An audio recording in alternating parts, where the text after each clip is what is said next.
নমস্কার, ভদ্রসর study class চ্যানেলে তোমাদের স্বাগত। তোমাদের জন্য দারুণ সুখবর, রেলওয়ের তরফ থেকে নতুন নিয়োগ বিজ্ঞপ্তি জারি হয়েছে, যার অফিসিয়াল নোটিফিকেশন রিলিজ করেছে। আজকে থেকে তোমাদের আবেদন শুরু। এখানে কোনো রকম তোমাদের রিটিন এক্সাম হবে না, কোনো আবেদন মূল্য লাগবে না এবং কোনো রকম আইটিআই যোগ্যতার প্রয়োজন নেই। শুধুমাত্র মাধ্যমিক পাস যোগ্যতা থাকলেই তোমরা প্রত্যেকে আবেদন করতে পারবে। আর সবথেকে গুরুত্বপূর্ণ বিষয়, নিজ নিজ জেলার বিভিন্ন স্টেশনেই তোমাদের পোস্টিং হয়ে যাচ্ছে। এখানে বয়স 18 থেকে 40 বছরের মধ্যে তোমার বয়স হতে হবে। ছেলে মেয়ে উভয় প্রার্থীরাই আবেদন করতে পারে। আবেদন শুরু হয়েছে, আবেদনের শেষ তারিখ 24শে সেপ্টেম্বর 2025, যার ফর্ম ফিল আপ শুরু হয়ে গেছে। এই ভিডিওর মাধ্যমে তোমাদের প্রত্যেকটা স্টেপ বাই স্টেপ তথ্য তোমাদের কাছে তুলে ধরবো এবং অবশ্যই তোমরা কোন জেলা থেকে বিলং করছো তোমার জেলার নাম প্রত্যেকে কমেন্টে জানাবে এবং তোমার নিয়ারেস্ট রেলওয়ে স্টেশনের নামও কিন্তু কমেন্টে জানিয়ে দেবে। তো চলো মূল পিডিএফে চলে যাচ্ছি। তোমরা দেখতে পাচ্ছ আমি পিডিএফটা ওপেন করে নিয়েছি। প্রথমে বলে রাখি, আবেদন করতে গেলে ন্যূনতম বয়স হচ্ছে 18 বছর, অর্থাৎ 18 বছর যদি তোমার বয়স হয়ে থাকে তোমরা প্রত্যেকে এলিজিবল আছো। এখানে তোমাদের আপার এজ লিমিট সেরকমভাবে দেওয়া নেই, তবে 18 থেকে 40 হোক কি 50 হোক, ঠিক আছে, প্রত্যেকে আবেদন করতে পারো। ঠিক আছে, এখানে তোমাদের প্রুফ ফর এজের জন্য অর্থাৎ তোমাদের ডেট অফ বার্থের সার্টিফিকেটের প্রয়োজন আছে। যদি ডেট অফ বার্থের সার্টিফিকেট না থাকে তাহলে তোমাদের 10th অ্যাডমিট কার্ড বা 10th সার্টিফিকেট হলেও হয়ে যাবে। এবং পরবর্তী যেটি বলা হয়েছে সেটা হলো মাধ্যমিক পাস যোগ্যতা প্রয়োজন। এখানে কোনো হায়ার কোয়ালিফিকেশান না হলেও চলে যাবে, তবে তোমার যদি হায়ার কোয়ালিফিকেশান থাকে মানে উচ্চ মাধ্যমিক থাকে বা গ্র্যাজুয়েশন থাকে তোমরা তাহলেও আবেদন করতে পারো এবং এর জন্য প্রয়োজনীয় তোমাদের এডুকেশন কোয়ালিফিকেশানের যাবতীয় তথ্য তোমাদের প্রয়োজন আছে, সেটাও তোমাদের অবশ্যই লাগবে। ঠিক আছে, এবার দেখতে পাচ্ছ আমি ফর্মটা ওপেন করে নিয়েছি। এটা হলো অ্যাপ্লিকেশন ফর্ম, একদম নতুনভাবে তোমাদের আবেদন নেওয়া হচ্ছে। এখানে আবেদন করার জন্য প্রথমে ক্যান্ডিডেটের নাম, ফুল নেম তোমাদের এখানে দিতে হবে। তারপরে ফাদার বা হাজবেন্ডের নেম, এখানে যারা যারা বিবাহিত মহিলা তারা হাজবেন্ডের নেম উল্লেখ করতে পারো, কিন্তু তোমার যদি আধার কার্ডে হাজবেন্ডের নেম যদি মেনশন থাকে তাহলেই তুমি হাজবেন্ডের নেমটা উল্লেখ করবে। এরপরে হচ্ছে তোমার বয়স কত, ডেট অফ বার্থ তোমাকে এখানে মেনশন করতে হবে, ডে মান্থ ইয়ার তোমাদের এখানে মেনশন করতে হবে। এডুকেশন কোয়ালিফিকেশান তুমি 10th পাস যোগ্যতা দিয়েও আবেদন করতে পারো। এছাড়া তুমি চাইলে তুমি হায়ার কোয়ালিফিকেশনে দিতে পারো, তবে আমি এখানে সাজেস্ট করব যতই তোমার উচ্চ মাধ্যমিক বা গ্র্যাজুয়েশন যাই যোগ্যতা থাকুক না কেন এখানে 10th পাস যোগ্যতা দিয়েই আবেদনটা করো। ঠিক আছে, এরপরে তোমাদের যেটা লাগছে সেটা হলো পাসপোর্ট সাইজের একটা ছবি এখানে লাগিয়ে দেবে এবং এখানে একটা সই করে দেবে, একদম ক্রস করে একটা সই করে দেবে। এখানে দেখো তোমাদের জেন্ডারের ক্ষেত্রে মেল ফিমেল বোথ ক্যান্ডিডেটই আবেদন করতে পারে, কোনো অসুবিধা নেই। এখানে অবশ্যই তোমার জেন্ডারটা মেনশন করবে। এরপরে হচ্ছে রেসিডেন্সিয়াল অ্যাড্রেসের সম্পূর্ণ ডিটেলস, মানে তোমার ঠিকানার সম্পূর্ণ ডিটেলস। অবশ্যই তোমার জেলার নামটা মেনশন করবে, পুলিশ স্টেশনটাও কিন্তু মেনশন করবে, কারণ পুলিশ স্টেশনটা মেনশন করাটা খুব দরকার, কারণ যখন তোমাদের পুলিশ ভেরিফিকেশন হবে তখন কিন্তু সেটার কিন্তু প্রয়োজন একটা থাকবে। ওকে, তার জন্য পুলিশ স্টেশনটাও তোমরা অ্যাড্রেসের সঙ্গে মেনশন করবে। তোমার জেলার নাম সেটা কিন্তু অবশ্যই তোমরা কমেন্টেও জানিয়ে দেবে। ঠিক আছে, প্রত্যেকে কমেন্টে জানিয়ে দাও যে তোমার জেলার নাম কি এবং তোমাদের নিয়ারেস্ট স্টেশনের নাম কি, সেটাও কিন্তু প্রত্যেকে কমেন্টে এখনই জানিয়ে দেবে। ওকে, এরপরে হচ্ছে তোমার পিনকোড বসিয়ে দেবে। এরপরে হচ্ছে তোমার মোবাইল নাম্বারটা এখানে মেনশন করবে এবং স্টেশন ফর হুইচ অ্যাপ্লাইড, অর্থাৎ তুমি কোন স্টেশনে অ্যাপ্লাই করতে চাইছো সেই অপশানটা তুমি তোমার পছন্দ মতো এখানে বসাতে পারবে।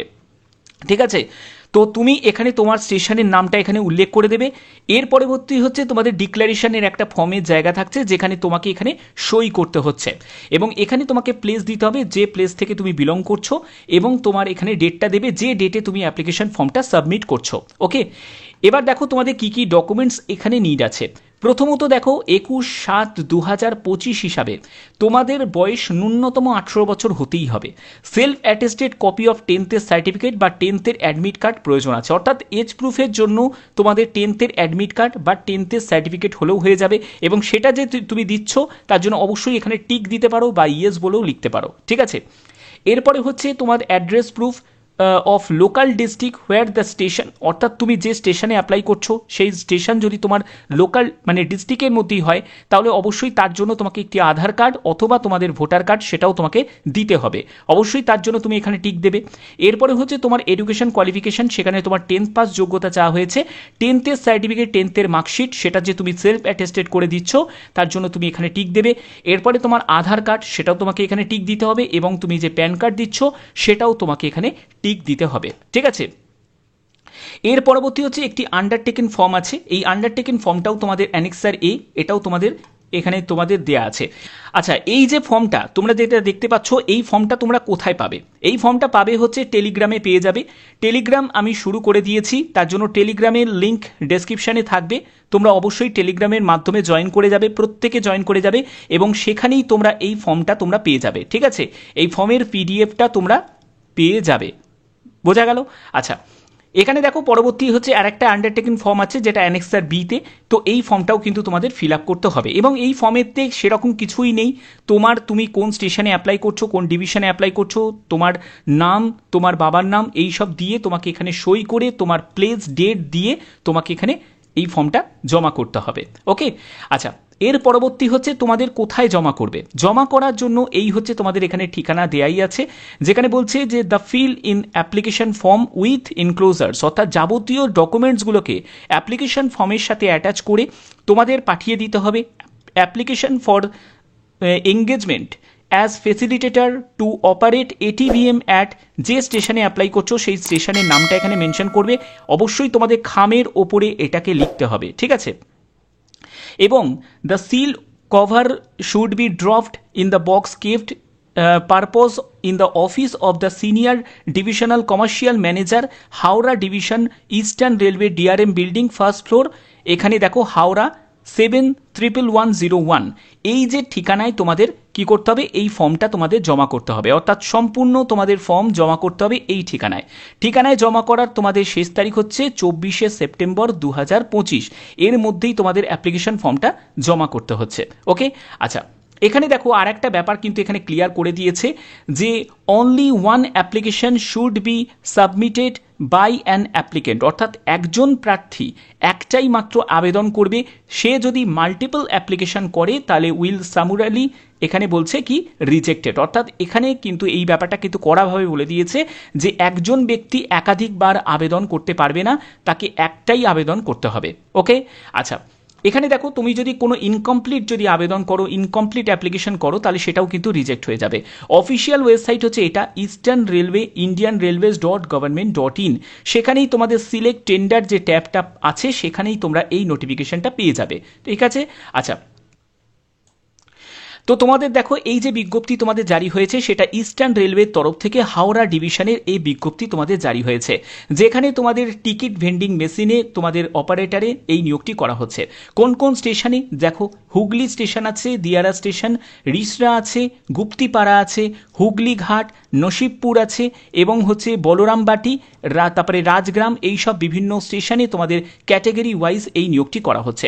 তোমরা প্রত্যেকে অবশ্যই তোমাদের যে নিয়ারেস্ট স্টেশনের নাম কিন্তু প্রত্যেকে উল্লেখ করবে, যাতে তোমাদের কাছেও এই রকমই আপডেটগুলো পৌঁছে দিতে পারি।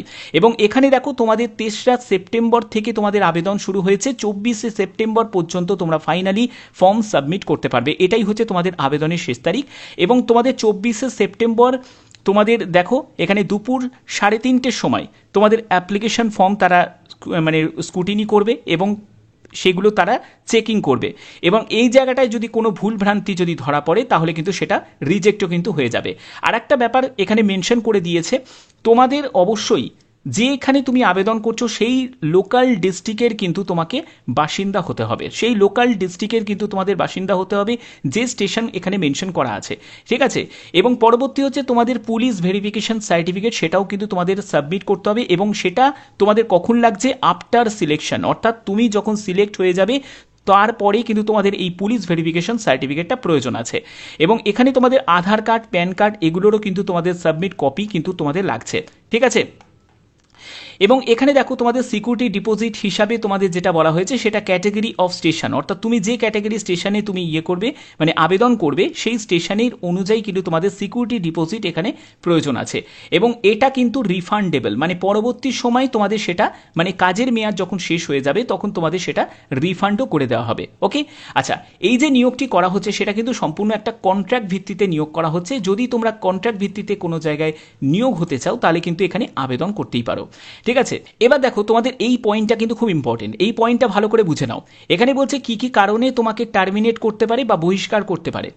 সেটা হচ্ছে যে যদি তুমি ভুল অ্যাটেন্ডেন্স যদি দাও, মানে সেখানে তুমি উপস্থিতি হওনি কিন্তু তুমি প্রক্সি অ্যাটেন্ডেন্স দিচ্ছ সেই কারণের জন্য, তুমি যদি কোনো প্যাসেঞ্জারের কাছ থেকে এক্সেস মানে অতিরিক্ত চার্জিং নিচ্ছ, কোনো প্যাসেঞ্জারের সঙ্গে তুমি যদি মিসবিহেভিয়ার করছো, কারোর কাছ থেকে যদি তুমি কোনো ফ্রড বা কোনো কমিটিং মানে একটা সেলস টিকিটটাকে আবার রিসেল করছো সেই সব কারণে, বা তোমার হেলথ কন্ডিশনটা ভালো নয় কিন্তু তুমি বারবার করে এবং তার জন্য তোমাদের কাজের ব্যাহত হচ্ছে, তো এই সব বিভিন্ন কারণের জন্য তোমাকে এখানে টার্মিনেট করতে পারে। এগুলো কিন্তু সবই এখানে মেনশন করা আছে। ওকে, তো এখানে দেখো পরবর্তী যেটি বলা হয়েছে সেটা হলো the টেনার of ATVM facilitator will be up to 31/3/2027, অর্থাৎ 31/3/2027 পর্যন্ত তোমাকে এখানে বহাল রাখা হবে। এবং তোমাদের এখানে যেটা থাকবে সেটা হলো কমিশন ভিত্তিতে 3% তুমি কমিশন পাবে, যে তুমি টিকিট সেল করবে তার উপর তোমাদের 3% কমিশন এখানে দেওয়া হবে। এবং দেখো এই কমিশনটা ডিপেন্ড করছে তুমি যদি কোনো বিজি স্টেশনে যদি নিয়োগ হয় তাহলে সেক্ষেত্রে তোমার কমিশনের মাত্রাটা মানে পার্সেন্টেজ অফ কমিশন যেটা থাকছে সেটা কিন্তু বেশি হবে। ওকে, তো এই সব ব্যাপারগুলো কিন্তু এখানে ক্লিয়ার করাই আছে। যারা যারা আবেদন করতে চাও তাদের আবেদন করতে হবে এবং আবেদন করার জন্য যে ঠিকানাটা তোমাদের বললাম এই ঠিকানায় তোমাদের পাঠিয়ে দিতে হবে। অলরেডি তোমাদের ঠিকানার ব্যাপারটা আমি ক্লিয়ার করেই দিয়েছি। এবং অ্যাপ্লিকেশন ফর্মটা তোমরা কোথায় পেয়ে যাবে সেটা তোমরা টেলিগ্রামে জয়েন করে যাও, টেলিগ্রামেই তোমরা পেয়ে যাবে অ্যাপ্লিকেশন ফর্মটা তোমরা পেয়ে যাবে। ওকে, আচ্ছা এখানে দেখো তোমাদের ঠিকানাটা ভালো করে আরেকবার তোমরা নোট ডাউন করে নাও। এই হচ্ছে তোমাদের সম্পূর্ণ ঠিকানা, এই ঠিকানায় গিয়েই তোমাদের জমা করতে হবে, কোনো রকম বাই পোস্টে পাঠানো যাবে না। এখানে বলেই দিয়েছে the application receive through post will be summarily rejected, অর্থাৎ এখানে কিন্তু কোনো রকমভাবে বাই পোস্টের মাধ্যমে পাঠানো যাবে না, গিয়েই তোমাকে জমা করতে হবে। ওকে, আচ্ছা এই হচ্ছে তোমাদের সম্পূর্ণ বিস্তারিত। যারা যারা আবেদন করতে ইচ্ছুক তারা আবেদন করতেই পারো। আর এরকমই যদি গুরুত্বপূর্ণ আপডেট যদি পেতে চাও তাহলে অবশ্যই বলবো চ্যানেলটাকে এখনই সাবস্ক্রাইব করে নাও, বেল আইকনটাকে অল করে নাও যাতে তোমাদের কাছে নতুন নতুন নোটিফিকেশন আপডেটগুলো পৌঁছে দিতে পারি। ঠিক আছে, তো এখনের মতো এইটুকুই, ধন্যবাদ।